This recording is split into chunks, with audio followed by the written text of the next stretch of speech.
tal, chicos? Les habla el profesor Jan Zarco Guamaní del curso de física y en esta oportunidad estamos para comenzar nuestro ciclo virtual 2019-1. ¿Listo? Como habíamos mencionado, yo me voy a dedicar acerca del curso de física. Vamos a desarrollar 18 semanas donde veremos todos los temas que tú necesitas para poder afrontar los futuros exámenes que vas a tener en cuenta. Ahora, en esta primera semana lo que vamos a hacer es el tema de concepto de física, que es lo más importante. Veremos un poco de análisis dimensional y un poco de análisis vectorial. Luego pasaremos a las preguntas que tú tienes en tu material y al final ya tú puedes reforzar con los problemas que tienes para casa. ¿Listo, chicos? Así que comencemos con la parte de la teoría. Bueno, chicos, comencemos con la teoría de esta semana número 1. Como hemos dicho, vamos a comenzar con el concepto de física. ¿Listo? Luego veremos un poco de análisis dimensional y terminaremos viendo un poco de análisis vectorial. ¿Listo, chicos? A ver, para hacerlo de la mejor manera, una forma ordenada, observa por favor. Por aquí vamos a poner nuestro título principal, que viene a ser física. Ahí está.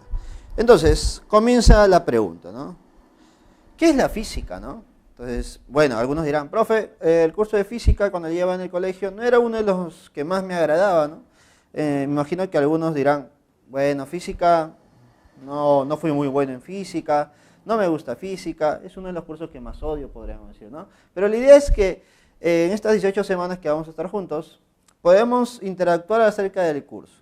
Trataré yo de que el curso sea lo más fácil para ti, que puedas entender, y lo más importante, ¿no? Creo que para la mayoría es poder resolver los problemas. ¿Listo? Ahora, la parte de la teoría es muy importante, porque eso te va a permitir desarrollar algunas habilidades, pues, ¿no? Para poder analizar los problemas futuros. Recuerda que en la actualidad los problemas que nosotros vamos a desarrollar no tienen el mismo formato que tenían los problemas antiguamente, ¿no? Ahora el formato de las preguntas es en formato DECO, ¿no? De destrezas cognitivas. Eso significa que nosotros vamos a tener que analizar más las preguntas. ¿Listo? Y eso solamente lo hacemos viendo bien la teoría, no repasando la teoría. No solamente tener habilidad matemática o habilidad operativa, sino también analizar los conceptos. ¿Listo? Entonces, comencemos con el concepto de física. ¿Qué es la física? Todos deben saber que la física es una ciencia natural, ¿no? Eso no es novedad, ¿no? Al igual que la química y la biología. La física, vamos a decir que es una ciencia natural. Ya está. También tenemos a la química y la biología, que son ciencias naturales. ¿De qué se encargan las ciencias naturales? Es una ciencia natural que estudia y también describe. Estudia y describe, ¿qué cosa, profe? Los famosos fenómenos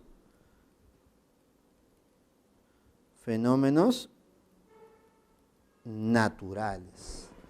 Entonces, la física es una ciencia natural que estudia y describe los fenómenos naturales. Entonces, eso es lo que vamos a tratar de hacer de hoy en adelante. Tratar de estudiar y describir esos fenómenos. Por ejemplo, los temblores, los terremotos, el movimiento de un cuerpo, la caída de un objeto. ¿Qué pasa si yo presiono un cuerpo? Entonces, tengo que analizar esos fenómenos naturales. Por ahí vamos a ver el movimiento de un planeta, ¿no? ¿Qué pasa con eso? Entonces, esos fenómenos naturales van a ser estudiados por la física. Ahora, para que puedan ser estudiados por la física, debo aplicar principios físicos. Nosotros debemos aplicar los principios físicos. Ahí está. Principios físicos. Ahora tú dirás, profe, ¿qué cosa es un principio físico? Bueno, un principio físico es, para hacerlo más sencillo para ustedes, es un concepto, ¿no? Es una definición, se podría decir, un texto, algo que nos explica el fenómeno, algo que nos explica acerca del fenómeno, ¿no? Esta explicación nos indica la propiedad de un fenómeno natural. Entonces, los principios físicos lo que tratan de hacer es indicar una propiedad. Ahí está. Nos indica una propiedad de un fenómeno natural. Ahí está. Ahora, pero a veces, si es que nosotros tratamos de leer un texto, ¿no?, donde nos explican cómo es el fenómeno natural, al final no terminamos de entender, ¿no? A veces es muy complicado tratar de entender algunos términos que se usan en esta explicación. Por ese motivo, para hacer un poco más sencillo, para poder plasmarlo de la mejor manera, ¿qué se trata de hacer? Bueno, para poder entenderlo un poco mejor, lo que se trata de hacer es que este principio físico lo tratemos de expresar mediante, lo vamos a tratar de expresar mediante una ecuación. Entonces, profe, podemos decir lo siguiente: se puede expresar en una ecuación. Ahí está. Entonces, eso es lo que vamos a hacer nosotros, ¿no? Vamos a explicar los fenómenos naturales usando principios físicos, pero los vamos a ver todo esto en una ecuación. Todo esto lo vamos a ver en una ecuación. ¿Listo? Así que nosotros debemos estar preparados para poder entender esa ecuación. Ahora, dentro de las ecuaciones nosotros tenemos algunas cantidades, ¿no?, que son llamadas variables. Entonces, como estamos analizando una ecuación que nos genera un principio físico, yo puedo decir que esas cantidades que estamos analizando, esas cantidades serán consideradas cantidades físicas. ¿Qué son las cantidades físicas? Las cantidades físicas es todo aquello que puede ser medible y representa una propiedad de un fenómeno. ¿Listo? Es una cantidad física, es todo aquello que se pueda medir. Por ejemplo, ¿no?, si yo estoy con fiebre, ¿cómo me doy cuenta si es que realmente tengo fiebre o no? Entonces uso un termómetro para poder medir la temperatura, ¿cierto? Por ejemplo, a veces en verano a veces comes un poquito de más, ¿no? Por eso las chicas a veces se cuidan un poquito más. Entonces, para ver cuánto han subido o bajado de masa o de peso, como se dice, hacemos uso de una balanza, ¿no? Entonces el peso, la masa, es una cantidad medible, ¿no? Por lo tanto, esas cantidades medibles son llamadas cantidades físicas. Pero notamos que son muchas. Por lo tanto, al ser muchas, estudiarlas todas en un conjunto es muy tedioso. Entonces, lo que vamos a hacer es separarlas un poquito. ¿Listo? Vamos a hacer una pequeña clasificación. ¿Cuál va a ser esa clasificación? Mira, la primera, por su origen. Por su origen. Ahí está. ¿Cómo se clasificarán por su origen? Entonces, anota por aquí. Si las clasificamos por su origen, tú debes recordar a dos: a las fundamentales y a las derivadas. Ahí está. Y la otra clasificación es por su naturaleza. A ver, si la clasificamos por su naturaleza, entonces vamos a tener a otras dos. ¿Cuáles son esas dos? Las escalares y las vectoriales. Ahí está. A ver, una pequeña explicación para cada una de ellas.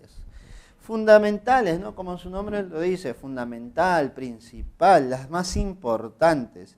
Son aquellas cantidades que representan, o mejor dicho, que conforman el grupo de las más importantes.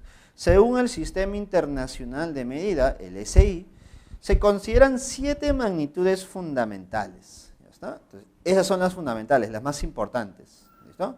Y las derivadas, bueno, creo que lo puedes deducir, ¿no? Las derivadas son aquellas que se derivan o se forman a partir de las fundamentales, pues, ¿no? Profe, ¿cuántas son las derivadas? Uy, muchas, infinitas prácticamente se podría decir, ¿no? Son muchas las cantidades derivadas y cada vez se van creando muchas cosas más, ¿no? Muchas cantidades adicionales, porque como aumenta el estudio y se pueden encontrar nuevos fenómenos, entonces cada fenómeno se relaciona con una cualidad, con una pequeña propiedad, se podría decir, ¿no? Entonces, fundamentales son 7 según el Sistema Internacional, son las más importantes, y a partir de estas 7 generamos las demás, y las demás son llamadas derivadas. Ahora, según su naturaleza, vamos a separar en escalares y vectoriales. Las escalares son aquellas cantidades que solamente se representan mediante una cantidad, un número, un valor, y su unidad de medida. ¿Listo? Es un escalar. ¿Listo? Es un número con una unidad de medida, porque recuerda que toda cantidad física debe ser medible. Entonces solamente represento con un número y una unidad de medida. Profe, ¿y las vectoriales? Las vectoriales tienen una cualidad. Las vectoriales tienen dirección. Es decir, estas cantidades vectoriales se dirigen hacia cierto lugar. Por ese motivo se representan con un número, un valor, una unidad de medida y una dirección, ¿no? Una dirección. Entonces, ahí están nuestras cantidades físicas y según su clasificación es por su origen y por su naturaleza. Ahora, lo que vamos a hacer el día de hoy es analizar a esas cantidades físicas pero por separado. Primero comencemos analizando las fundamentales y las derivadas. Y el área, o mejor dicho, parte de la física que se encarga del estudio de las magnitudes fundamentales y derivadas, viene a ser el análisis dimensional. Entonces, el análisis dimensional se va a encargar de estudiar a estas magnitudes físicas fundamentales y derivadas. ¿Listo? A ver, profe, usted me ha dicho que las fundamentales son 7, pero ¿cuáles son esas 7? ¿Quiénes son esas 7 que yo debo recordar? Entonces ponemos por aquí, cantidades fundamentales. Ahí está, fundamentales. Claro, son 7, según el sistema internacional. Pero en otros sistemas no se consideran 7, se consideran menos, 13 en algunos casos, ¿no? Entonces, según el sistema internacional van a ser 7. Te menciono esas 7, ¿te parece? Vamos a mencionarlas. ¿Listo? La primera, longitud. La segunda, masa. La tercera, tiempo. A ver. Mira, ya que estamos aquí. Longitud, masa y tiempo. Te he dicho que son 7, pero de esas 7, las que más se usan en los problemas que tú vas a ver, vienen a ser longitud, masa y tiempo. ¿Listo? Pero también debes acordarte de la intensidad de la corriente eléctrica. ¿Ya está? Intensidad de corriente eléctrica. ¿Listo? También debemos recordar la temperatura. Ahí está, la temperatura. Tenemos que acordarnos de la cantidad de sustancia. Cantidad de sustancia. ¿Qué será eso, profe? Intensidad luminosa. Ahí está. Listo. Entonces ahí tenemos las cantidades fundamentales, las 7 cantidades fundamentales. Ahora, habíamos dicho que toda cantidad es medible, ¿cierto? Y como se puede medir, entonces cada una de estas cantidades tiene su propia unidad de medida. Su propia unidad de medida. ¿Listo? A ver, comencemos.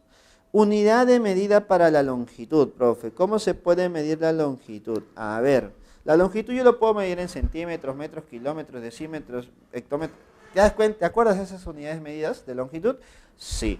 ¿Cuál voy a usar yo principalmente? Según el sistema internacional, debes usar el metro. ¿Listo? Profe, ¿y la masa? Bueno, la masa debe usar el kilogramo. El tiempo se mide en segundos. Intensidad de corriente eléctrica se mide en ampere. Temperatura en Kelvin. Cantidad de sustancia, mira, en mol. Me imagino ya estás acordándote, ¿no? ¿Dónde has escuchado eso? Intensidad luminosa en candela. CD. Ahí está. Entonces, esas son las unidades de medida que tú debes recordar cuando vas a usar esas cantidades en algún problema o en alguna ecuación física. Ahora, lo más importante para nosotros es tratar de representar a estas cantidades fundamentales, pero de forma general, pues, ¿no? A través de una cualidad. Por ejemplo, todo lo que sea longitud, ya sea el alto de una pizarra, ya sea el alto de un edificio o el alto de una persona, todo lo que sea longitud, lo voy a representar con una sola letra. Todo lo que sea longitud se representa con una L. Vamos a poner por aquí una L.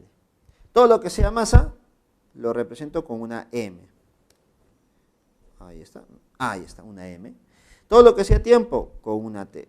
Profe, tan sencillo. Longitud L, masa M, tiempo T. Fácil, ¿no? Intensidad de corriente eléctrica. Entonces ya no se cumple lo mismo, ¿no? Intensidad y corriente eléctrica, profe. ¿Qué uso para la intensidad de la corriente eléctrica? Ahora vas a usar una I. Ah, mira, coincide todavía. ¿Temperatura? ¿Otra T? No. Para la temperatura lo que debes acordarte es una letra griega, que es el teta. ¿Listo? Pero notarás que hasta ahora todas las letras son mayúsculas, ¿no? Esta letra griega también es mayúscula. Pero te advierto que en algunos textos o en algunos problemas a ti te van a colocar el teta minúscula. Ese que tú usas en los problemas de geometría, ese te van a poner. ¿Listo? Así que no te hagas problema. Te pueden poner un teta mayúscula o un teta minúscula. Los dos creo que son válidos. ¿Ya? Cantidad de sustancia. La unidad es mol. Y su símbolo en dimensión sería la N. Ahí está. Intensidad luminosa, candela es unidad. Sus dimensiones es una J.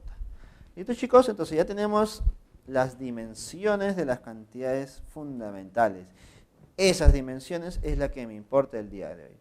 Porque a partir de esas dimensiones yo debo generar las dimensiones de las magnitudes derivadas. Pero antes de generarlas, lo que debemos hacer es operar estas magnitudes fundamentales entre sí y a partir de ello voy a encontrar las demás. ¿Ya está? Entonces, como voy a operar estas magnitudes, profe, ¿cómo los voy a operar? Las operaciones serán iguales que los números. Si yo digo 2 más 2, yo sé que es 4.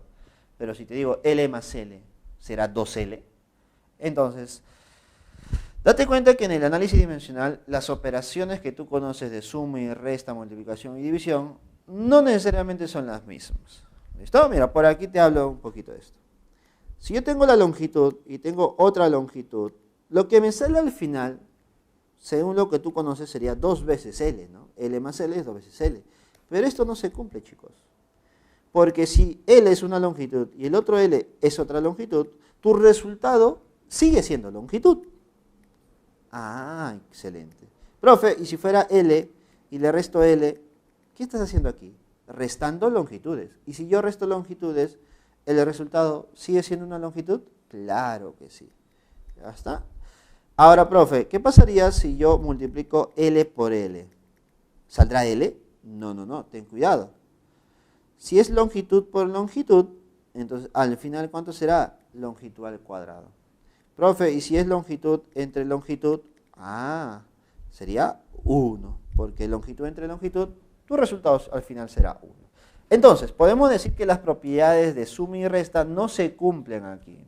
Lo que tú estás acostumbrado a sumar y restar no se cumple en el análisis dimensional. Solamente se van a cumplir el producto y la división. ¿Listo?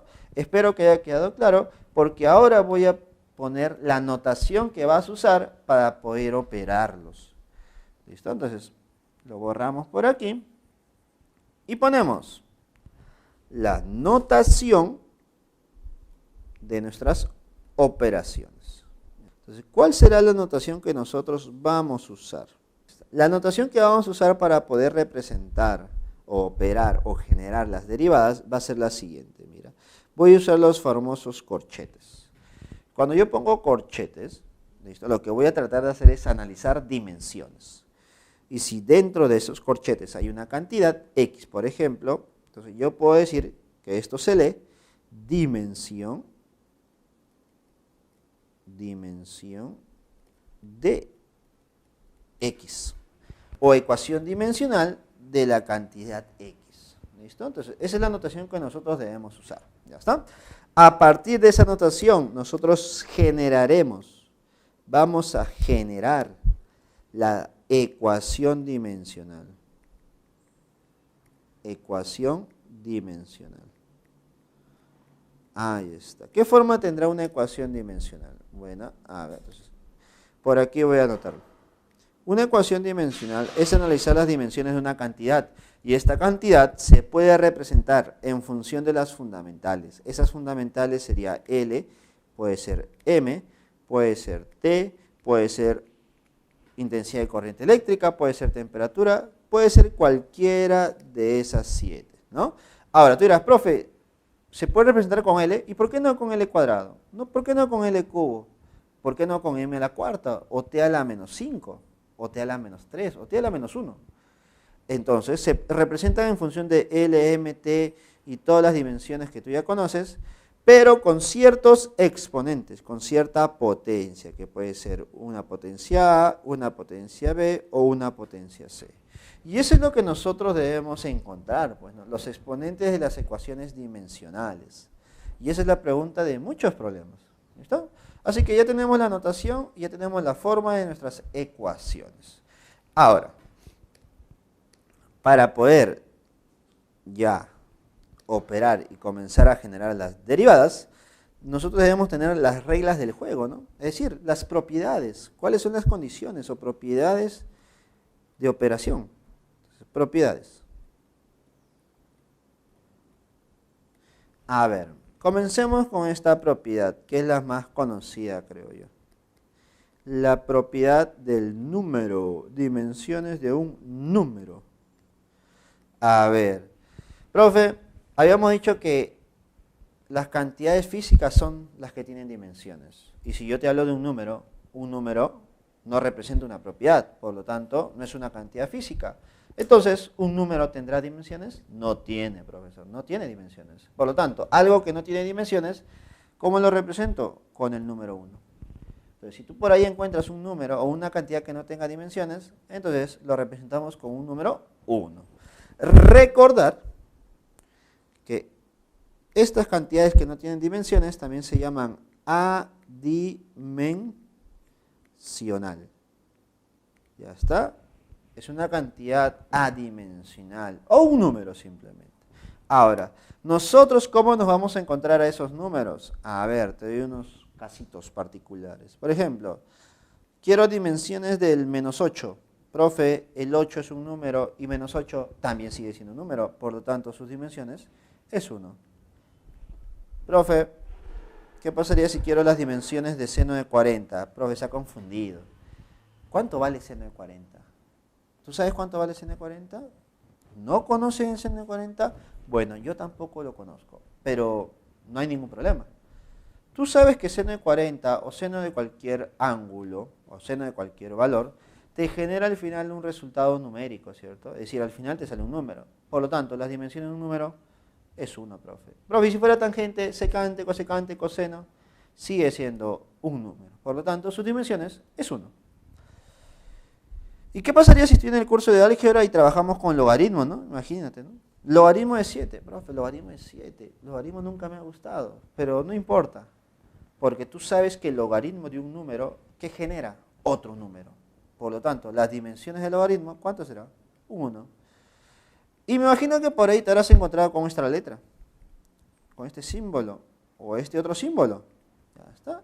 Pi y epsilon. Y Euler, ¿no? Pi y Euler. Pregunta, ¿pi representa un número, sí o no? Es 3,14 y así sucesivamente, ¿no? Y el número de Euler, como su nombre lo dice, el número de Euler, es un número, es un 2, y algo. Por lo tanto, al ser números, sus dimensiones, ¿cuánto serán? Será 1.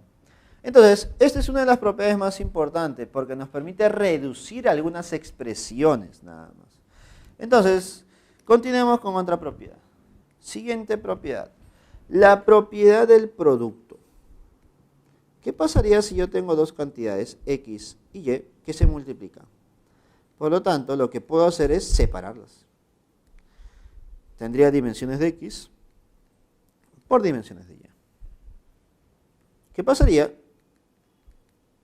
si yo tengo el cociente de dos números? ¿Listo? X entre Y. Profe, a ver, si tengo el cociente, no me diga que lo puedo separar. Claro, lo puedes separar. Ahora tú dirás, profe, ¿para qué lo separo? Bueno, la finalidad de separar dos valores o dos cantidades es tratar de encontrar cantidades conocidas, pues, ¿no?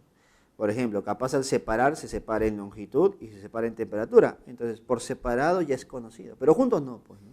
Entonces, la idea es separar para encontrar algo conocido. ¿Listo? Por aquí agreguemos dimensiones de una cantidad elevado a la n, es decir, potencia. Profe, la potencia es multiplicar varias veces, por lo tanto, ¿qué hace la potencia? Simplemente sale. Esa potencia va a salir. Ahí está. Pero ten mucho cuidado. Dime, ese exponente, esa potencia, ¿qué cosa será? Siempre será un número. Por lo tanto, si tú analizas el exponente, sus dimensiones, ¿cuánto será? Profe, va a ser 1, pues va a ser 1. ¿Ya está? Ahora, de aquí tengo las propiedades más importantes, se podría decir. Pero una de las propiedades que es fundamental para el desarrollo del análisis dimensional viene a ser el principio de homogeneidad. ¿Listo? Es lo más importante, creo yo, ¿no? Porque a partir de este principio tú recién empiezas a analizar las ecuaciones, empiezas a analizar las dimensiones. Y ese es el principio de homogeneidad.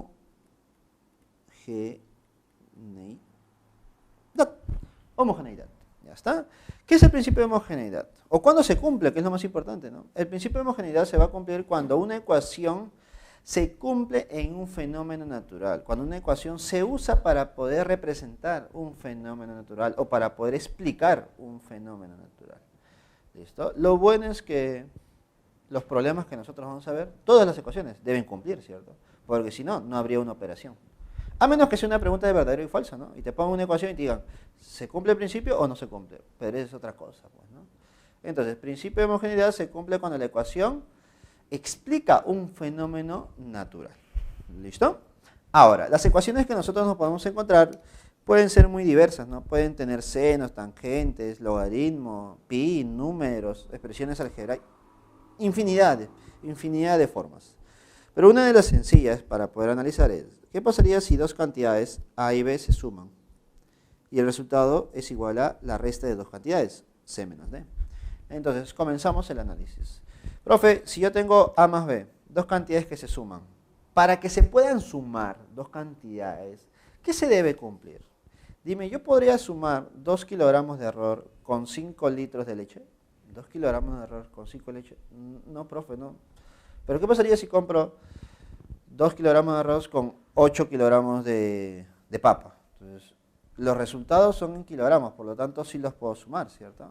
Entonces, ¿cuál es la condición para que dos cantidades se sumen? Bueno, la condición es sencilla. Ambas deben pertenecer a la misma cualidad, a la misma propiedad. Si hablamos de kilogramos, ¿cuál es esa cualidad o propiedad? Viene a ser masa, pues, ¿no? Debe ser masa. Entonces, para poder sumar ambas cantidades, entonces, obligatoriamente, las dimensiones que tiene A deben ser iguales a las dimensiones que tiene B. Profe, ¿y si debo restar dos cantidades? ¿Cuál es la condición? ¿No será la misma? ¿Sí o no? Las dimensiones de C debe ser igual a las dimensiones de la cantidad D. Entonces, eso es lo que debo hacer en los problemas. Aplicar el principio de homogeneidad para poder igualar ecuaciones dimensionales. Una vez que tengas una igualdad de ecuaciones dimensionales, ya puedes encontrar lo que te pidan, ¿no? Por ahí las dimensiones de una cantidad, por ahí los exponentes, ¿cierto? Así que con eso partimos, aplicando el principio de homogeneidad. Entonces, a partir de la ecuación dimensional, de las propiedades y del principio de homogeneidad, ya podemos encontrar las magnitudes, las cantidades derivadas. Ahí está. Y como habrás notado en tu material, son muchas magnitudes o cantidades derivadas. ¿Listo? Lo bueno es que tienes tu material para poder reforzarlo. Yo voy a mencionar algunas que considero son las más importantes. ¿Te parece? A ver, comencemos. Tenemos que analizar siempre que un problema es muy importante saber la velocidad. Si hay velocidad, debe haber aceleración. Por ahí me imagino que vas a encontrarte con la fuerza. Y si hay fuerza, hay trabajo, pues. Y si analizan tu trabajo en función del tiempo, lo que generas es la potencia. Ahí está.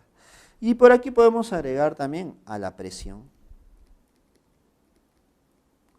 Podemos agregar a la densidad.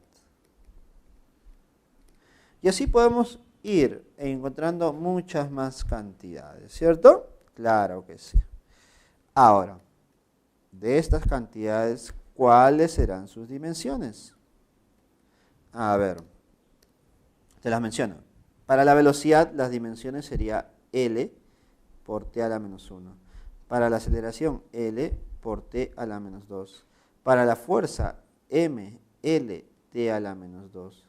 Para el trabajo, sería M, L cuadrado, t a la menos 2. Para la potencia sería M, L cuadrado, t a la menos 3. Presión debes recordar que es fuerza sobre área, ¿no? La fuerza ya lo tengo acá arriba. ¿Y el área? Profe, el área es L cuadrado. Por lo tanto, al dividir esos dos valores, fuerza sobre área, me quedaría M, L a la menos 1, T a la menos 2. Profe, densidad, bueno, sencillo, pues, ¿no? ¿Quién no conoce la densidad? Bueno, si tú no lo conoces, escúchame bien. La densidad es masa sobre volumen.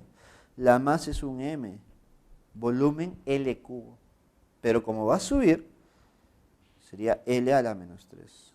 Ahí está. Entonces, aquí tenemos las cantidades derivadas más importantes.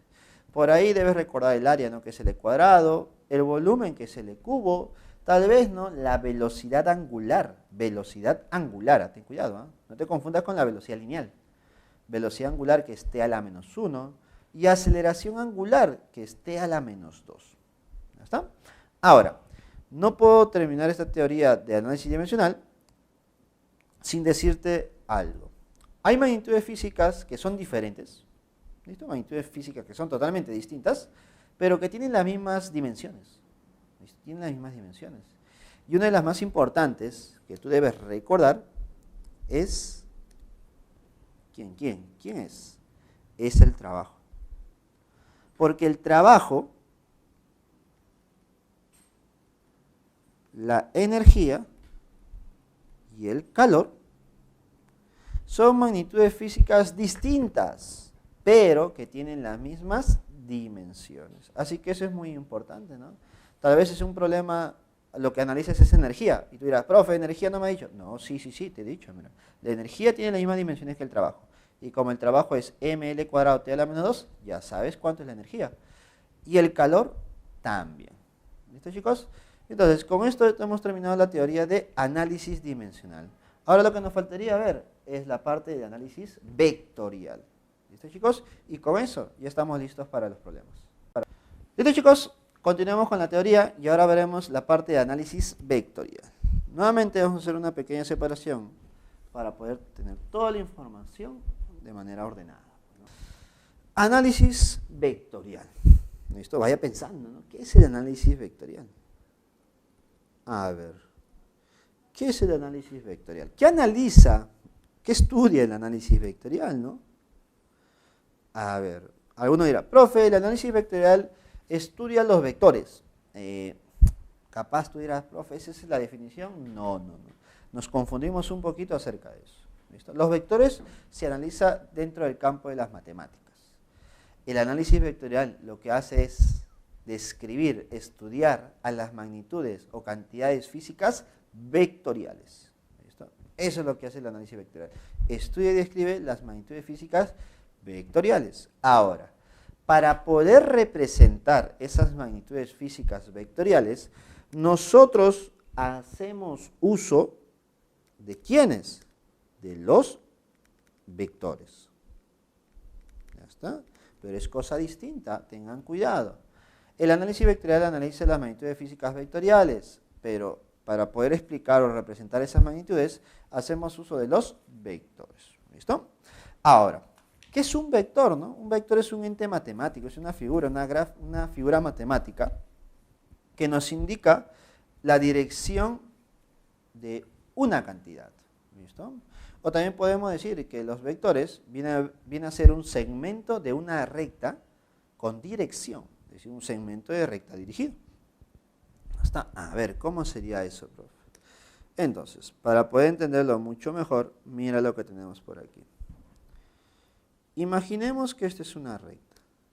¿Listo? Ahí está, esa es una recta. Y yo quiero agarrar solamente un segmento de esta recta. Este es un segmento de recta, pero notarás que en la parte superior tiene una cabecita, ¿no? Un triangulito. Eso me indica que el segmento tiene dirección, se dirige hacia cierto lugar. ¿Ya está? Entonces, ese es un vector, ¿no? Para nosotros, una flecha, se podría decir, ¿no? Ahora, esta flecha, este vector, tiene elementos, ¿listo? Nosotros podemos usar dos elementos para representar este vector. Nuestro primer elemento viene a ser el módulo. ¿Qué es el módulo? El módulo viene a ser el tamaño, la magnitud de nuestro vector. ¿Listo? El tamaño, la magnitud de este vector. Y el otro elemento que debemos recordar, que es muy importante, es la dirección. ¿Y cómo yo represento la dirección, chicos? La dirección lo voy a representar con un ángulo de inclinación en posición normal respecto al eje horizontal y en dirección antihoraria. Entonces, esta es la dirección. Entonces, la dirección lo puedo representar mediante un ángulo, ¿no? Un ángulo. ¿Ya está? Entonces, los vectores necesitan un módulo y una dirección para ser representados. ¿Ya está? Y de esa manera yo voy a representar todas las magnitudes físicas que se me ocurren. Ahora, lo que debemos hacer nosotros en esta parte de la teoría es analizar las operaciones de vectores. Entonces, operaciones de vectores. Ahí está. Operaciones de vectores. ¿Nosotros qué operaciones podemos tener? Para los vectores se pueden operar mediante la suma, mediante la resta, mediante el producto de vectores también. Pero a nivel preuniversitario para nosotros, lo más importante va a ser la suma y la resta de vectores. Para poder encontrar esas operaciones, hacemos uso de algunos métodos. ¿Listo? Imagino que tú vas a revisar algunos textos, algunos libros, algunos folletos por ahí, y encontrarás algunos métodos, o varios, o muchos métodos. Pero considero que los métodos que tú debes aprender para poder desarrollar los problemas son solamente dos. ¿Cuáles son esos dos métodos? Primer método, el método del paralelogramo. ¿Listo? Método del paralelogramo. Este método del paralelogramo se debe usar cuando únicamente tengo dos vectores. Y esos vectores nacen de un mismo punto. Ahora, te dirás, profe, pero no siempre los vectores van a nacer del mismo punto. Bueno, debes tratar de que nazcan. ¿Y cómo haces eso? Trasladando un vector, ¿no? Recuerda que para trasladar un vector no debe cambiar ni su tamaño ni su dirección. Es decir, no cambien sus elementos. ¿Listo? Entonces, yo puedo decir que los dos vectores que estoy analizando tienen esta forma, mira.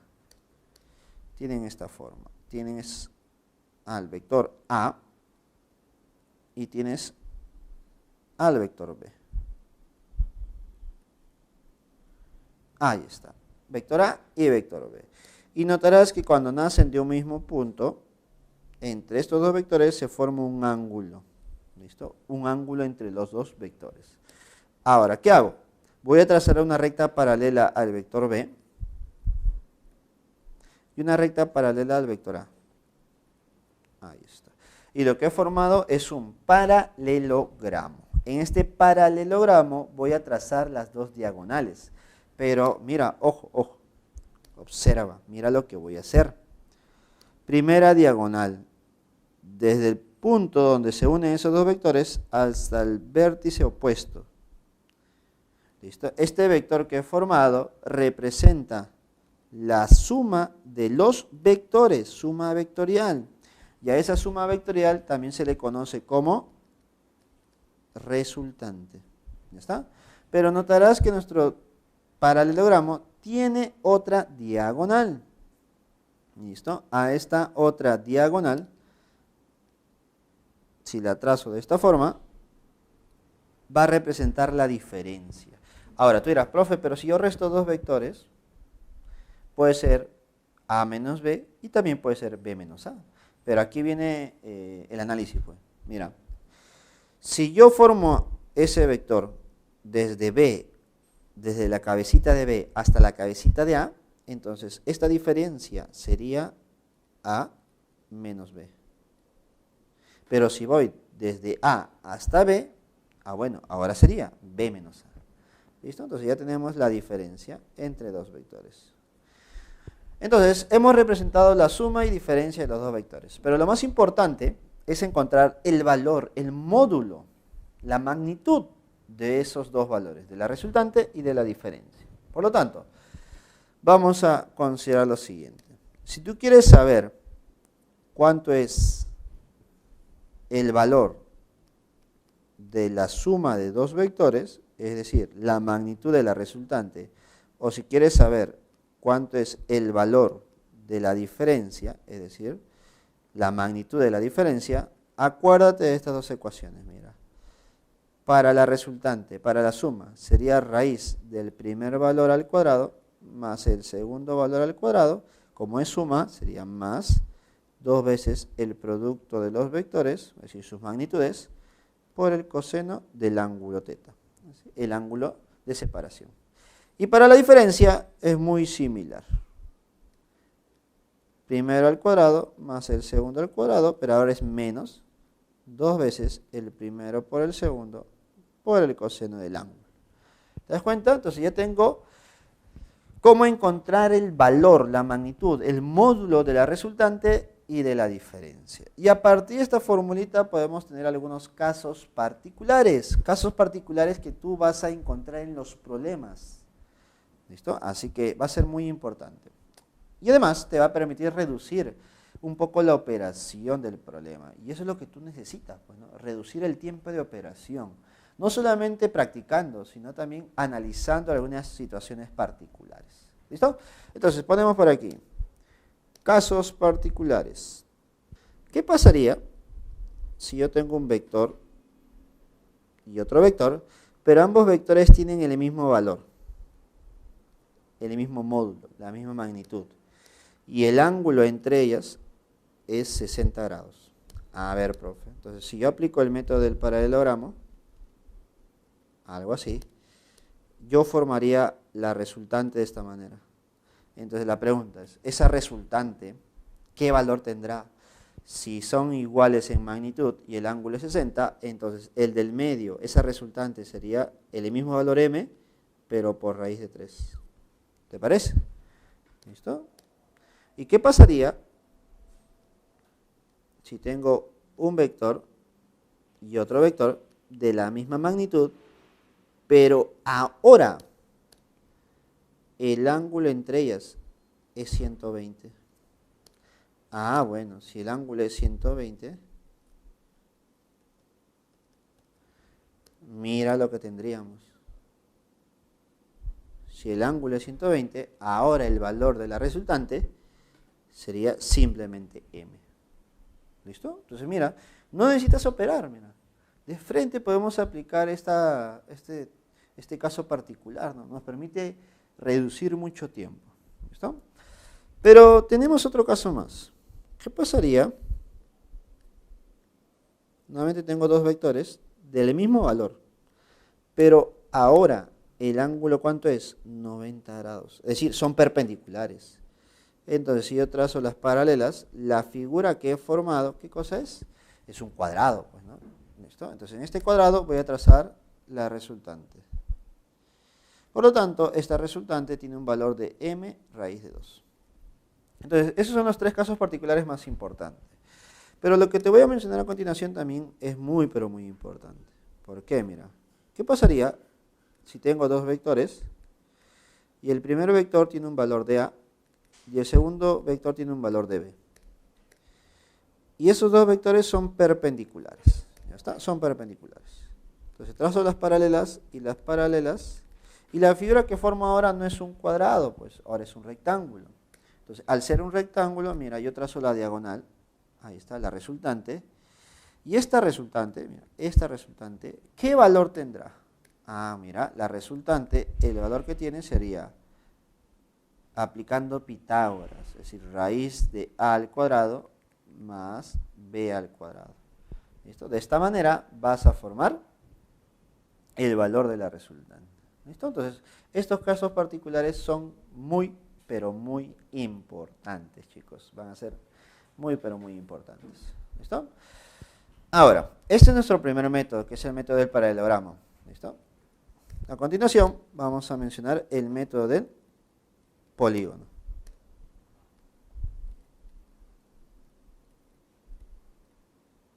A ver, el método del polígono se va a usar para más de 2 vectores. Cuando tengo 3, 4, 5, 6 o 10 vectores, me imagino que has visto problemas de ese tipo, entonces aplicas este método. ¿Listo? Por ejemplo, imaginemos que tengo muchos vectores. Tengo el vector A, tengo el vector B, tengo el vector C y el vector D. ¿Listo? Tengo A, tengo B, tengo C y tengo D. Entonces, chicos, ahí tenemos los 5 vectores, ¿no? 4 vectores, A, B, C y D. ¿Listo? Pero podemos tener más, ¿no? Puedo agregarle un E, un F. Pero, ¿qué hacer con estos vectores? Notarás que estos vectores están ahí dispersos, ¿no? Están muy, pero muy dispersos. Entonces, la idea de este método del polígono es que los vectores ya no estén dispersos. Mediante la traslación, formar vectores de manera consecutiva, como si fuera un gusanito, algo así, ¿no? Ahora, profe, ¿por quién comienzo? ¿Comienzo por A? ¿Comienzo por B, C o D? Y después de eso, ¿quién pongo? ¿Quién coloco? ¿Quién dibujo? Bueno, es indiferente esto. Tú puedes comenzar por cualquiera. La idea es que sean consecutivos. ¿Listo? Mira, ¿qué te parece si yo comienzo con el vector A? ¿Listo? Ah, profe, entonces usted va a seguir esa relación, ¿no? Primero A, luego B. No, mira. ¿Qué te parece si luego pongo C? Ah, ya. Y luego pongo D. ¿Listo? Luego pongo D. Ya. Y por último, ¿a quién pondrías? Bueno, el que falte, profe. Date cuenta que ahora los 4 vectores forman una figura consecutiva, ¿no? Un gusanito. ¿No está? ¿Qué debo hacer? Debo analizar, debo identificar dónde está el punto inicial y dónde está el punto final. ¿Qué voy a hacer con esos puntos? Los voy a unir. La unión del punto inicial hasta el punto final, ¿qué viene a ser? Viene a ser la resultante. Esa resultante es la suma de A más B más C y más D. ¿Listo? La resultante es A más B más C más D. ¿Listo? Ahora, tú dirás, profe, ¿y cuánto vale esa resultante? ¿Cuánto será su valor? Bueno, calcular el valor ya no es como el otro caso, ¿no? Como el otro método, que es una fórmula. No, no, no. Ahora lo que vas a hacer aquí es, con ese vector resultante, lo voy a poner por aquí, chiquitito nada más. Imaginemos que este es mi resultante. Entonces, según la figura, lo que tú vas a hacer es formar, ¿qué cosa? Un triángulo rectángulo. Obviamente el problema te va a ayudar en eso. Pues, ¿no? Me imagino que tú has visto problemas donde hay cuadrículas, como cuadraditos, donde dicen que cada cuadradito vale 1, 1, 1. Entonces, con esos cuadraditos tú vas a formar un triángulo rectángulo. Una vez que conozcas estos dos valores, pues, ¿no? Estos dos valores, este cateto M y el cateto N, dime, con esos dos catetos, ¿tú puedes encontrar el valor de la hipotenusa que viene a ser la resultante? Claro, profe, lo puedo hacer. Por lo tanto, esa es la finalidad, pues, ¿no? Encontrar o reducir estos 4 vectores en uno solo. Y mediante Pitágoras encontrar el valor de esa resultante. ¿Listo? Ahora, hay un caso particular. ¿Qué pasaría? Vamos a ponerle de otro color para no confundirme. ¿Qué pasaría si yo tengo un vector, otro vector, otro vector, y justo el último cierra la figura? Es decir, el punto inicial es igual al punto final. En este caso, yo puedo decir lo siguiente. En este caso, la resultante, ¿cuánto será? Será 0. Claro, pues si tú unes el punto final con el punto inicial, ¿se ha generado algo? No, nada. Por lo tanto, ¿cuánto será la resultante? Sería 0. ¿Listo, chicos? Entonces ya estamos terminando la teoría. Lo que faltaría es mencionarte qué hacer cuando un problema te dice se genera una resultante máxima, se genera una resultante mínima. ¿Qué significa eso, profe? Entonces, me imagino que muchos se preguntarán acerca de eso, ¿no? ¿Qué es? ¿A qué se refiere con resultante máxima y resultante mínima? Entonces, por aquí ponemos la respuesta a esa incógnita. Si en un problema te dicen, se generó una resultante máxima. ¿Listo? O se generó una resultante mínima. Ya está. El valor de la resultante máxima que se puede generar con dos vectores se calcula sumando los valores de los vectores. Y la resultante mínima se genera cuando yo resto los valores. Ahora, ¿cómo deben estar esos dos vectores para que esa resultante sea máxima?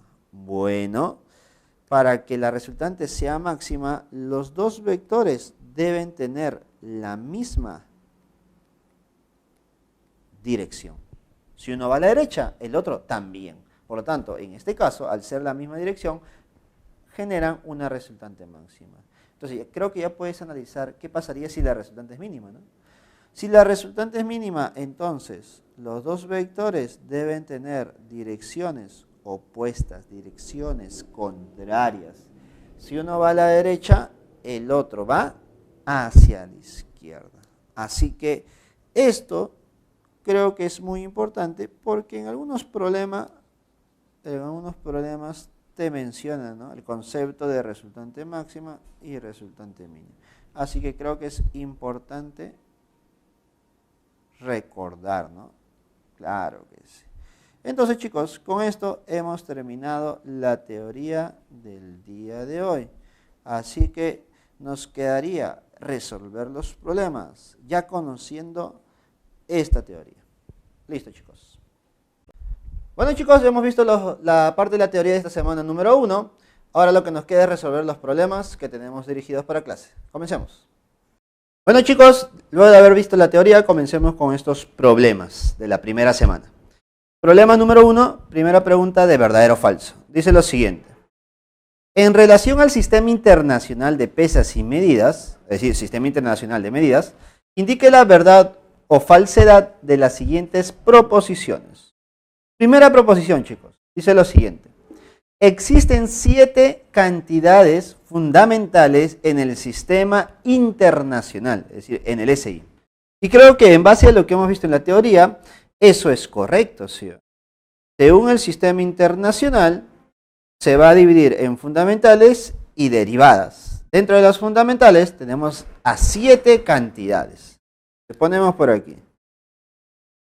Podemos decir, según el sistema internacional, según este sistema internacional, podemos separar las cantidades de dos maneras. Podemos separarlas en fundamentales, ahí está, tú me entiendes, fundamentales y derivadas. Ahí está.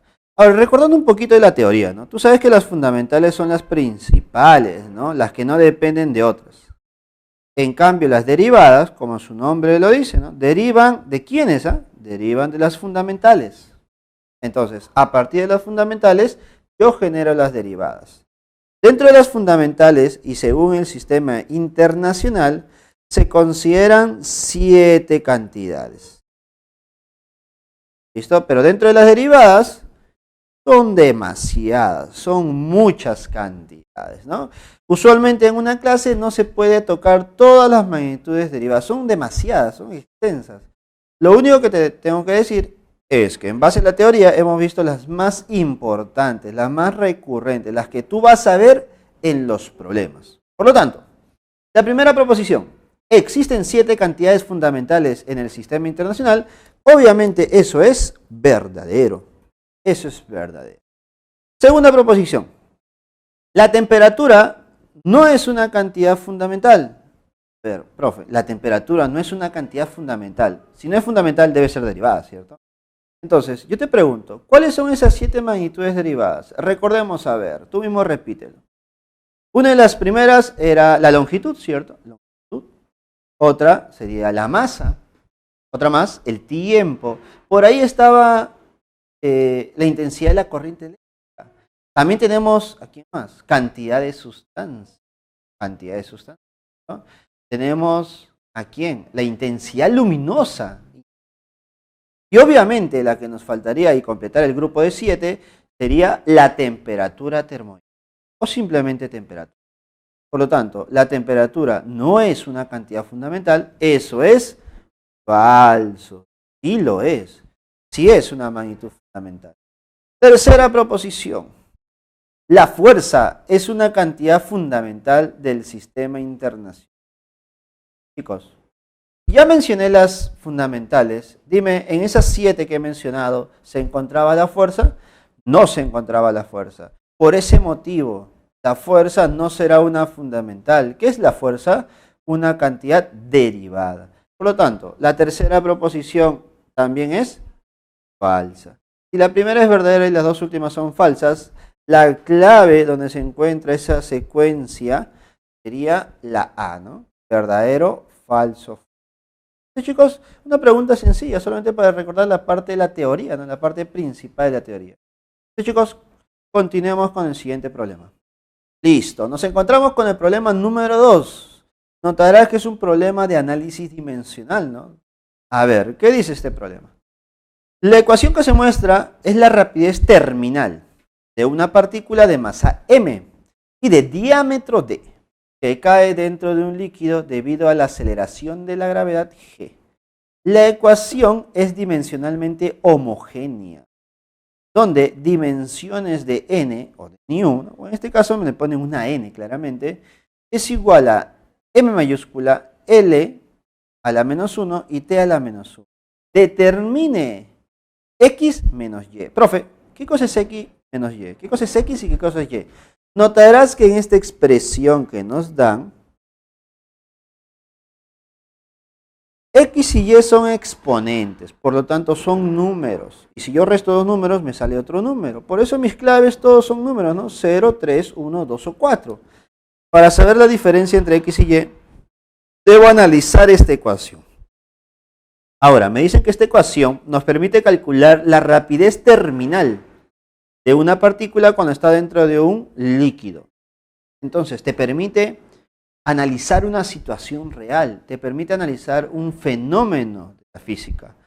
Entonces, esta ecuación será homogénea. Ahora, si la ecuación es homogénea, ¿me puede decir si esa ecuación cumple con el principio de homogeneidad, sí o no? Toda ecuación homogénea o toda ecuación que nos permite encontrar o analizar o estudiar un fenómeno de la naturaleza será o cumple con el principio de homogeneidad. Entonces, según el principio de homogeneidad,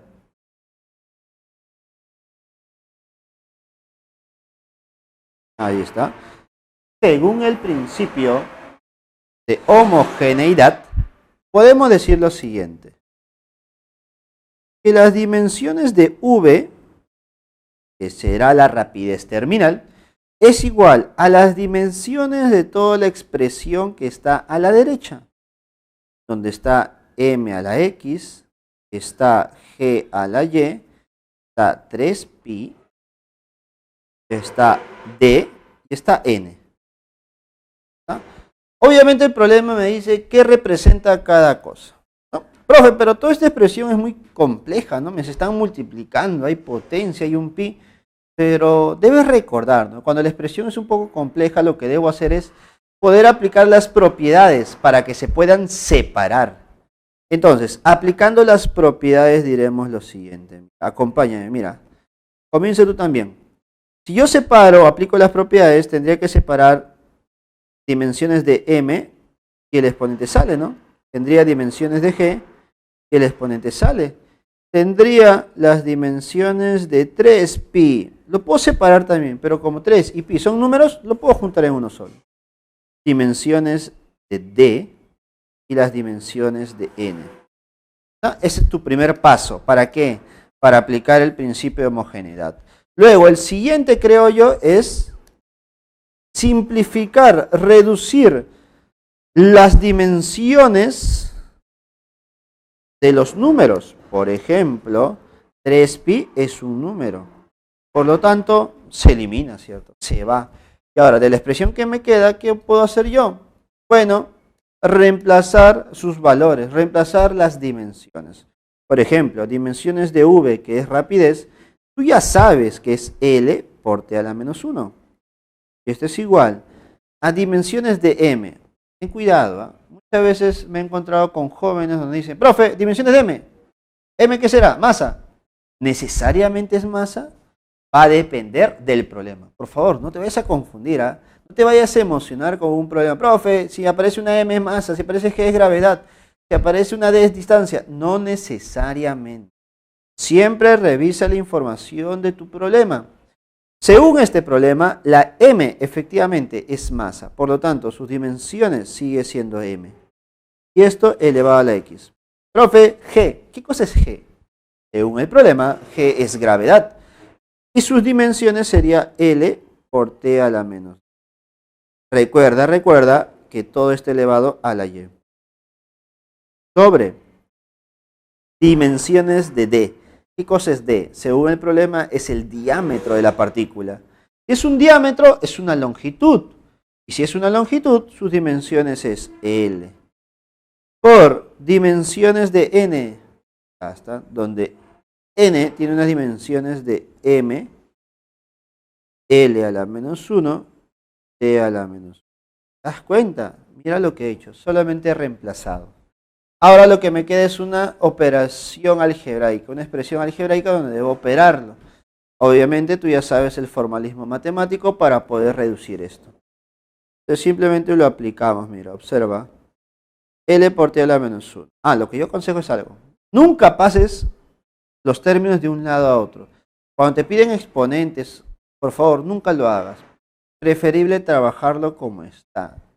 ¿Sí? ¿Te parece? Siempre trabajarlo como está. Es mi humilde opinión, ¿no? Obviamente, si tú lo pasas al otro lado, sí, es posible que te salga el mismo resultado. Pero yo siempre trato de trabajarlo cada uno por su lado. ¿Por qué? Porque al final lo que tengo que hacer es compararlo. Tengo que fundamentar la igualdad, ¿cierto? Y si tú pasas de un término al otro lado, entonces, bueno, estás mezclando las cantidades.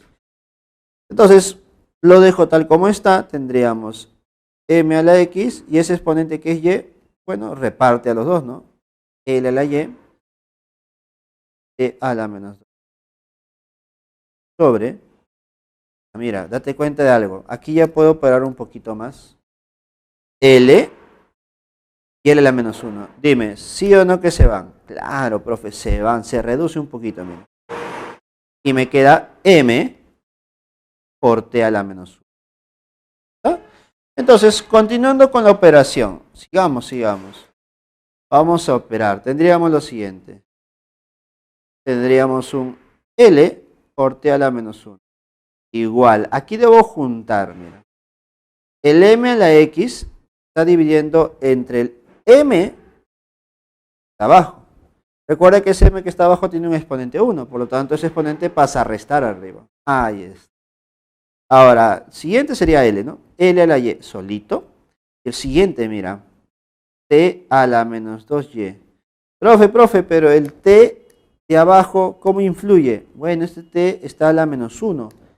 Y subiría ese menos 1 con signo cambiado y sería más 1. Ahí está. Aquí comienza lo bueno, comparar.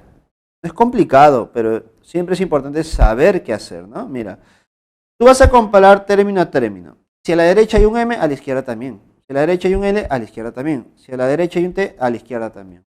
Entonces vas a notar que a la derecha hay un m elevado a la x menos 1. Por lo tanto, a la izquierda también debe haber un m. Ahora, si es que no aparece, obviamente tú sabes que es un m a la 0.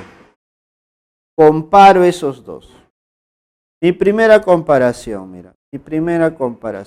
Comparo esos dos.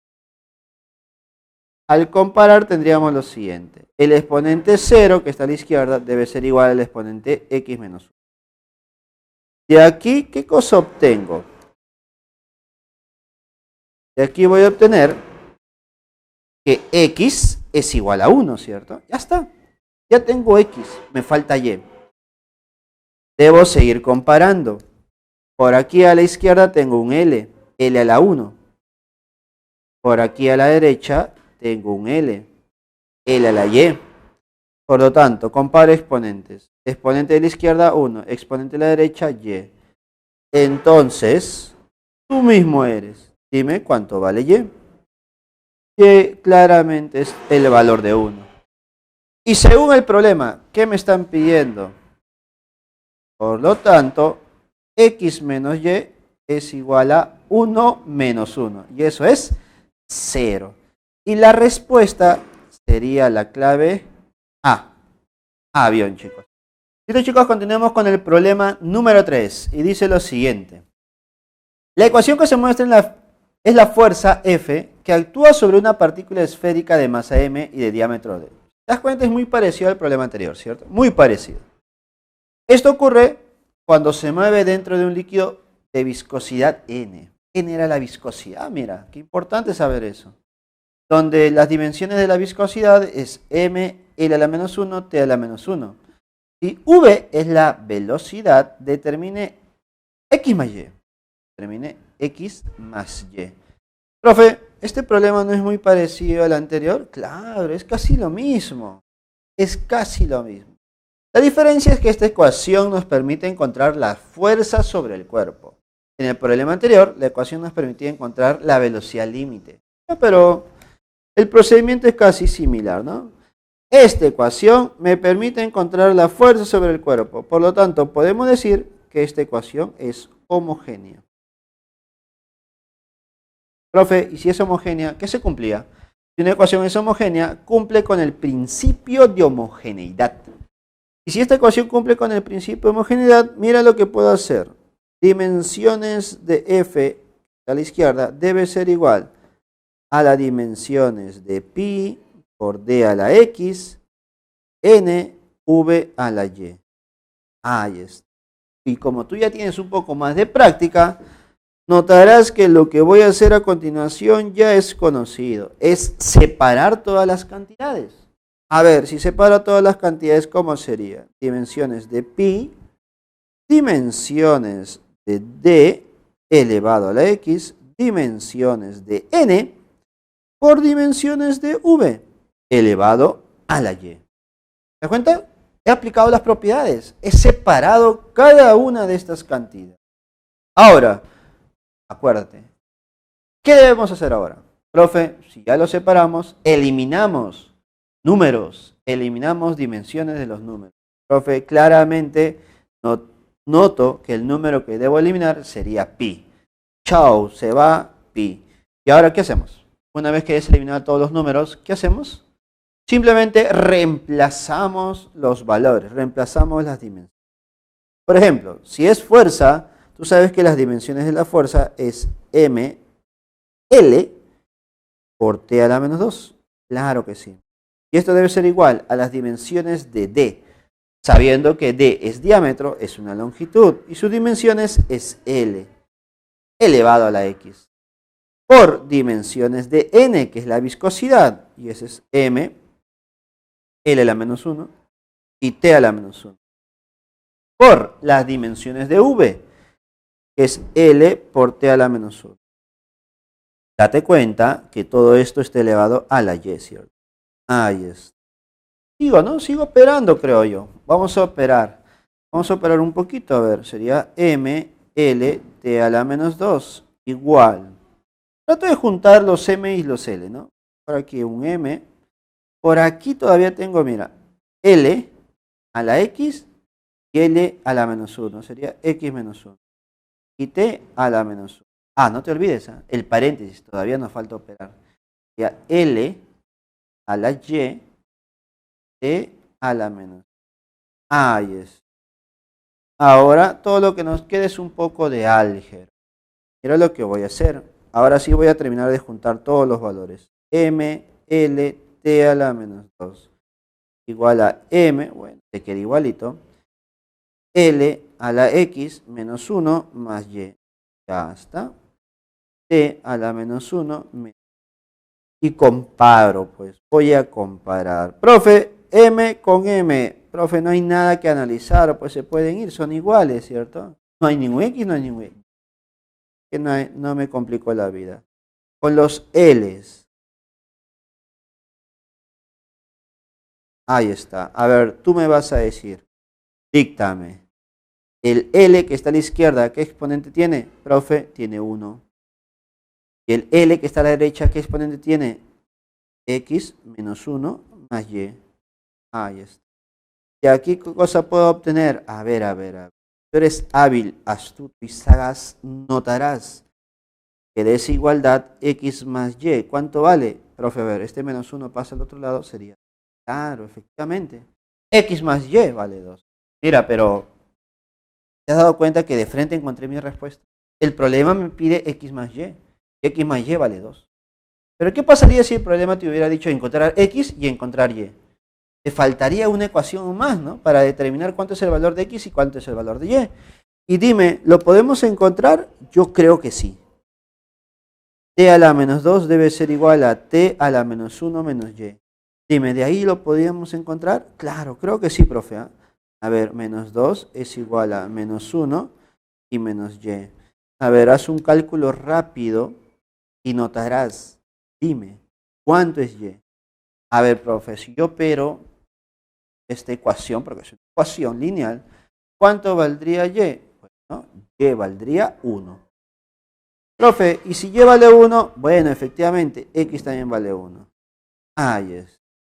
Por lo tanto, X más Y valdría 2. X más Y vale 2. ¿Y esa respuesta en qué clave está? En la clave A. En la clave. Uy, todas son A.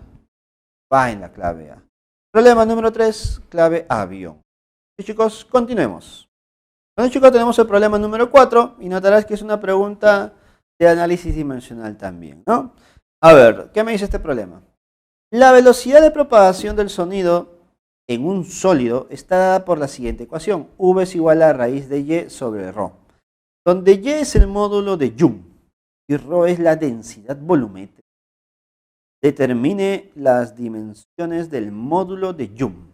A ver, profe, me dan esta ecuación. Esta ecuación me permite encontrar la rapidez del sonido, la velocidad de propagación del sonido dentro de un sólido. Por lo tanto, dime, ¿esta ecuación es homogénea, sí o no? Claro, profe, es homogénea. Y si es homogénea, cumplirá con el principio de homogeneidad, ¿no? Ahora, tú dirás, profe, de frente aplico principio de homogeneidad y ya el problema sale. No, ten cuidado, ten cuidado. Aquí la novedad es que hay una raíz. Dime, ¿te conviene trabajar con raíz?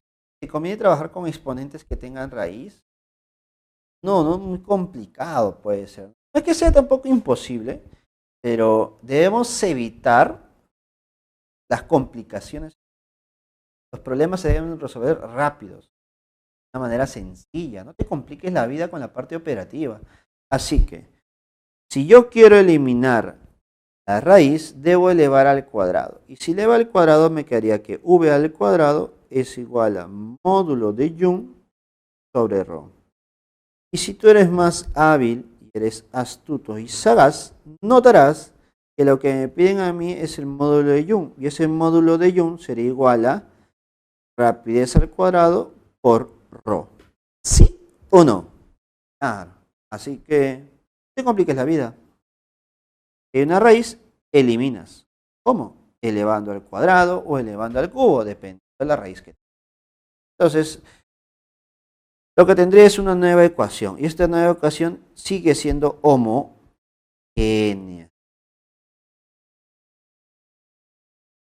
Sigue siendo homogénea. Así que a esta ecuación voy a aplicarle el principio de homogeneidad. Y diremos, dimensiones del módulo de Young es igual a dimensiones de v elevado al cuadrado. Profe, pero no está aplicando todo. ¿Para qué? Ya has practicado con el 2 y el problema 3. Dime, ¿de frente puedes aplicar las propiedades? Claro que sí. Estamos preparados y listos para hacer una operación más rápida. Y eso es lo que tú debes practicar, pues. Poco a poco te vas a dar cuenta que vas a estar obviando algunos pasos que para ti ya van a ser, ya podría decir, lógicos, ¿no? Ya coherentes, ya son inevitables reducirlo. Poco a poco es, ¿no? No lo podemos hacer de la noche a la mañana. Debemos practicar lo suficiente para poder reducir estas operaciones. Entonces, aplicando las propiedades de una manera rápida y sencilla, tendríamos que dimensiones de v al cuadrado por dimensiones de ρ es igual a las dimensiones de nuestro módulo de Young. Ahora, el siguiente paso sería eliminar los números, pero no hay números, ¿no? No hay números. Profe, ¿el exponente? No, no, no. Recuerda que en la teoría hemos mencionado que los exponentes no se eliminan, se analizan hasta el final. Por lo tanto, diremos, dimensiones del módulo de Young será dimensiones de v. ¿Qué cosa es v? Velocidad. L por t a la menos 1 elevado al cuadrado. Por dimensiones de ρ. ¿Qué cosa es ρ? ρ es densidad. Y si es densidad, sería m por L a la menos 1. Ahí está. Sigamos operando, ¿no? ¿Qué es operar? Sería L al cuadrado t a la menos 1 por m por L a la menos 1. ¿No?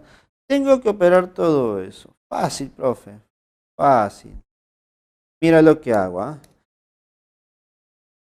Casi siempre en tus respuestas vas a ver este orden. Primero el m, luego el L y por último el t. Así que consideremos ese orden. Primer valor es m, m a la 1. Segundo valor es L. Profe, pero el L tiene los siguientes exponentes. 2 y menos 3. Por lo tanto, el exponente final sería menos 1. Y tengo al final un t, t a la menos 1. Ya está. Por lo tanto, dimensiones del módulo de Young sería m, L a la menos 1, t a la menos 1. La clave sería, por fin, una diferencia. La clave sería la B. Problema número 4. La clave. Barquito, chicos. Barquito. Pregunta número 5. Dice lo siguiente. Parece que ya cambiamos de tema. Ya no estamos en análisis dimensional. Ya lo hemos practicado lo suficiente. Ya estás listo para resolver problemas de ese tema. Ahora pasemos al siguiente, que es análisis vectorial. Y dice lo siguiente. Al sumar dos vectores, la máxima magnitud que se obtiene es 31. Y la mínima magnitud que se obtiene es 7. Determine la magnitud de la resultante si los vectores fueran perpendiculares. A ver, entonces en base a la teoría podemos decir lo siguiente. El valor de la resultante máxima es igual a la suma de los valores de los dos vectores. Profe, ¿y cuándo se genera esta resultante máxima? Cuando el vector A y el vector B tienen la misma dirección, apuntan hacia el mismo lugar. Profe, y si hay una resultante máxima, obviamente habrá una resultante mínima. ¿Y cuándo se genera una resultante mínima? Formando un A menos B. Y eso se genera cuando B tienen direcciones opuestas. ¿Listo? Entonces, creo que ya puedo aplicar los datos de este problema. Según el problema, la resultante máxima, ¿cuánto es? 31.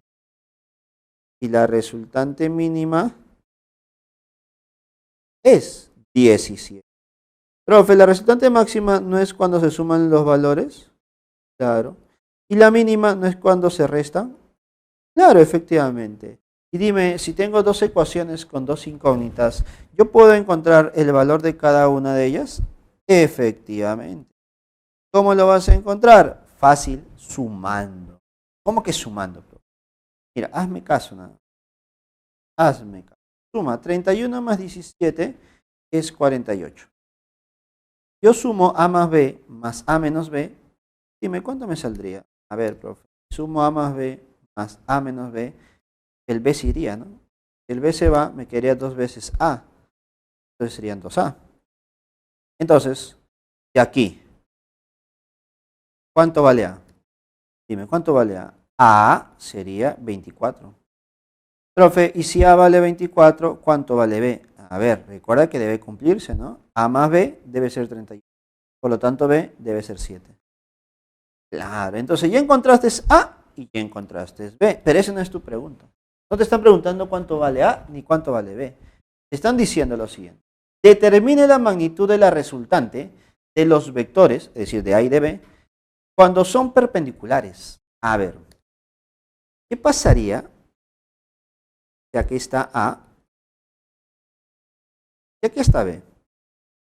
Profe, vectores perpendiculares. Ah, ya, formando 90 grados. Si forman 90 grados, su resultante sería ¿cuánto? Aplico el método del paralelogramo, se forma un rectángulo y dentro de ese rectángulo formamos una diagonal. Esta diagonal, ¿qué cosa es? Es la resultante.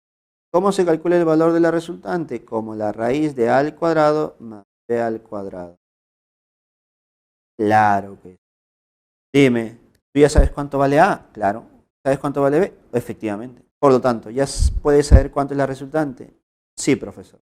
Entonces, la resultante sería raíz de 24 al cuadrado más 7 al cuadrado. Dime, ¿cuánto será esa resultante? Es una operación rápida, sencilla, o si te acuerdas la proporción que hay entre 24 y 7, notarás que la resultante sería 25. Obviamente 25 unidades. Y la clave donde se encuentra mi respuesta de 25 unidades sería la A, avioncito. Pregunta número 5, avión. Vamos con la pregunta número 6. Pregunta 6. Dice lo siguiente. La figura muestra 5 vectores inscritos en un hexágono regular. Hexágono regular, ¿qué es? Es un polígono de 6 lados iguales. Y nos dicen que tiene lado A. Lado A. Determine la magnitud del vector resultante. Determine la magnitud del vector resultante. ¿Listo? Espero que se note la gráfica. Me imagino que tú tienes tu material ahí a la mano también. Pero de todas maneras vamos a hacer una pequeña... Vamos a resaltar estos vectores, ¿ya? Mira, los vectores que te dan es este. Un vector. Dos vectores. Tres vectores. Cuatro vectores. Y 5 vectores. Te dan esos 5 vectores y te piden la resultante. Profe, ¿qué cosa era la resultante? Era la suma de todos los vectores. Y para poder encontrar la resultante teníamos varios métodos, ¿no? El método del paralelogramo y el método del polígono. El método del paralelogramo se recomienda cuando son 2 vectores. Y el método del polígono se recomienda cuando son más de 2. ¿Qué se hacía en el método del polígono? Se buscaba vectores consecutivos. Y dime, ¿estos vectores son consecutivos? Profe, pero si no eran consecutivos, ¿podía trasladar para poder encontrar esos vectores consecutivos? Claro que sí. Pero no es necesario hacer eso en este. ¿Por qué? Porque el profesor que puso este problema te quiso poner un problema para que tú apliques, para que tú recuerdes la teoría. Notarás que estos vectores, 5 vectores que hemos contado, ya están de manera consecutiva. ¿Sí o no? ¿Lo observas o no lo observas? Claro, profe, sí lo observo, mira. Notarás que hay 1, 2 consecutivos, 3 consecutivos, 4 consecutivos y 5 consecutivos. Y si estaban consecutivos, la resultante, ¿cómo se formaba? A ver, acuérdate. ¿No se formaba uniendo el punto inicial con el punto final? El punto inicial no es este. El punto final no es este. El punto inicial, el punto final. ¿Sería esta tu resultante? Entonces, a mí me están preguntando la magnitud de esa resultante. Y para eso, debo recordar algo. Voy a recordar. Dime si ese es un hexágono. Vamos a suponer que es un hexágono. Dime si yo trazo las diagonales. Yo trazo las diagonales. Trazamos las diagonales. Dime, ¿todos los laditos que forman serían iguales? Y esto es A, esto es A, esto es A, esto es A, ya, ¿cierto? Y las diagonales formarían triángulos equiláteros, ¿no? Ya A, A, A, A por aquí también, y por aquí también un A. ¿Te das cuenta? Serían triángulos equiláteros. Dime, haciendo una comparación nada más, ¿no? Haciendo una comparación rápida. Dime, ¿cuánto valdría la resultante entonces? La resultante no sería 2 veces A? ¿Sí o no? Claro, sería 2 veces A. Entonces, ya tendría respuesta. Pregunta número 6. Clave. La clave es la A, avión. Problema número 6, avión. Es un problema sencillo, ¿ah? Problema sencillo. Pero si no te acuerdas la definición del método del polígono, te puedes complicar. Ahora, lo que es importante recordar es que se cumple en un hexágono regular, ¿no? ¿Qué pasa si yo trazo las diagonales? Se forman triángulos equiláteros. Eso es lo que debes apuntar. Listo, chicos. Pregunta número 6, clave avión. Vamos con la pregunta número 7. Dice lo siguiente. Si la longitud de la diagonal mayor es 8, con M y N como puntos medios de los segmentos respectivos, determine la resultante de A y de B, que se muestran en la figura. Ahora, tengo la figura, tengo ahí el vector A, tengo el vector B, M y N son puntos medios. Pero lo que falta aquí, quiero mencionar, es que esta figura es un paralelogramo. La figura es un paralelogramo. Y los segmentos que se encuentran ahí son paralelos. Así que considerar por favor que todo esto es un paralelogramo. ¿Para qué? Para que todos esos 4 cuadriláteros que se forman internamente también sean paralelogramos. ¿No? Ya. Entonces, cuando yo trace la diagonal de ese paralelogramo, vamos a notar lo siguiente. Esta diagonal me dicen que vale 8 unidades. Pero obligatoriamente esa diagonal pasa por este punto de intersección, ¿no? Y será un punto medio de toda la diagonal. Por lo tanto, si todo es 8, acá es 4 y acá es. Recuerda que esto solamente se cumple si es que es un paralelogramo y los segmentos son paralelos también, ¿ya? Ahora, notarás que aquí está B. Pero aquí está A. ¿Sí o no? Por lo tanto, lo que yo voy a hacer es lo siguiente. En este paralelogramo más chiquito, voy a juntar al vector A y al vector B. ¿Cómo, profe? A ver, mira, observa.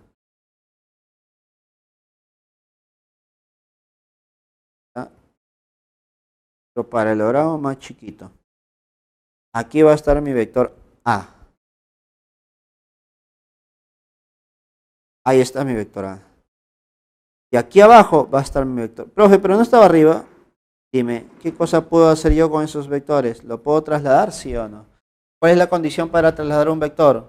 Que no cambie su dirección y no cambie su magnitud, no cambie sus elementos. Así que B lo voy a trasladar, ¿no? Porque tiene el mismo valor.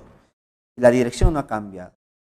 Por lo tanto, en este paralelogramo tú puedes trazar la diagonal, ¿no?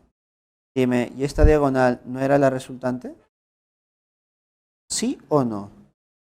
Esta resultante no sería la suma de los vectores. Claro que sí. Como el problema te dice, determine la resultante de los vectores, obviamente se están preguntando el valor, ¿no? El valor, la magnitud de esa resultante. Por lo tanto, esa resultante, ¿cuánto valdría? Sería esa diagonal pequeña que vale 4 unidades. ¿Sí o no? Al ojo, pues, al ojo nada. Por lo tanto, pregunta número 7. La clave sería nuevamente la A. Nuevamente. No se te ocurra poner en todos los problemas A. No. Coincidencia nada. Pura coincidencia. Listo, chicos, el último problema. Pregunta número 8. Dice lo siguiente. La figura mostrada es un hexágono regular. Mira, ¿te das cuenta? Nuevamente un hexágono. Profe, ¿me van a venir puros hexágonos en los problemas? Normalmente sí. Una figura muy usada dentro de física son los triángulos equiláteros y los polígonos que son hexágonos regulares. Son muy usados, así que es muy importante que vayas investigando las propiedades de estas figuras, pues, ¿no? Como qué pasa si trazo las diagonales, el punto medio de un triángulo, las alturas, por ahí debes acordarte algunas propiedades, ¿ya? Entonces, continuemos a ver. Tengo nuevamente un hexágono, pero ahora su lado vale 2. ¿Ya ves? Determine la magnitud del vector resultante. La magnitud del vector resultante. Ahora, te das cuenta que tengo 4 vectorcitos, ¿no? La idea es aplicar el método del polígono porque son más de 2, ¿no? Así que debo buscar vectores consecutivos. Ahora, no siempre todos los vectores van a ser consecutivos. Por lo menos voy a formar de 2 en 2 o de 3 en 3 que sean consecutivos. O tratar de hacerlo. Mira lo que voy a hacer yo. Observa. Observa, por favor. Nota por aquí este vector. Este vector lo puedo trasladar por aquí. ¿Sí o no? Ya está, ya lo trasladé. ¿Te das cuenta? Lo he trasladado. Ahora, este vector lo voy a trasladar por aquí.